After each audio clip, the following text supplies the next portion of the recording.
जळगाव शहरातील stadium complex परिसरात अचानक वातावरणात क्लोरोपिक्रीन म्हणजे पीएस नावाचा वायू मिसळल्याने नागरिकांना डोळ्यातून अश्रू येऊ लागले. तसेच नाकाला त्वचेला खाज सुटत असून श्वास घ्यायला देखील त्रास होऊ लागल्याने एकच धावपळ उडाली होती. स्टेडियम परिसरात येणाऱ्या जाणाऱ्या वाहनधारकांना अचानक हा त्रास जाणू लागल्याने वाहनधारकांनी नेमके काय करावे हे कोणालाच सुचत नव्हते.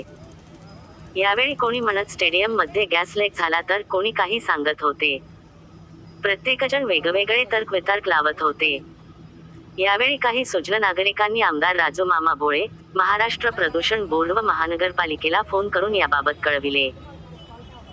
त्यानंतर महानगरपालिकेचा अग्निशमन दलाने तातडीने घटनास्थळी दाखल होत हवेत कोणता वायू मिसळला आहे व कुठून मिसळला याची माहिती घेण्याचा प्रयत्न केला.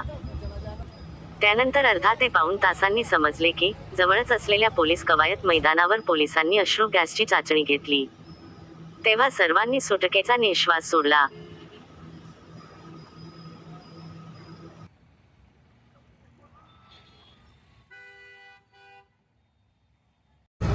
हो, काय झालं नेमका इथे?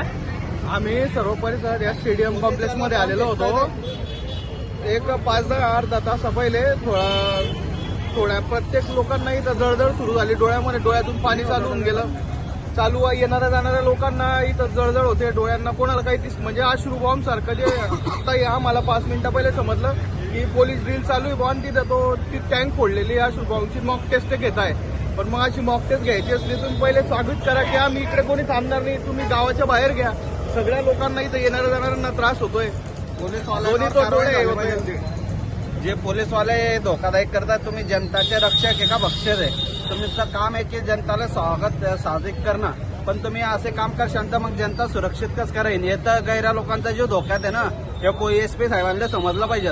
एसपी साहेबावर बी आणि सर्व जेवढे काही अधिकारी आता काम करताय आणि हे करताय त्यांच्यावर ताबडतोब कारवाई झालीच पाहिजे, म्हणजे 100% नाही. मॉक ड्रिल घेण्यात आली आहे. 14 एप्रिलच्या अनुषंगाने मॉक ड्रिल घेण्यात आली आहे व त्यातमध्ये 4-5 शेल आम्ही खर्च केलेले आहेत. तर ते हवा आल्यामुळे त्यांचं काय झालं, हवामुळे या साईडला गेल्यामुळे थोडासा पब्लिकचा त्याच्यापासून थोडासा त्रास झाला असेल. कुठलाही आपण बॉम्ब वापरलो होतो? आपण शॉर्ट रेंज शेल वापरलेला आहे.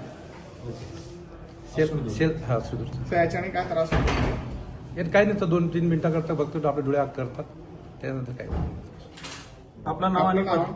माझं नाव RSI रामेश्वर श्यामसिंग सोळंके, पोलीस मुख्यालय, जळगाव.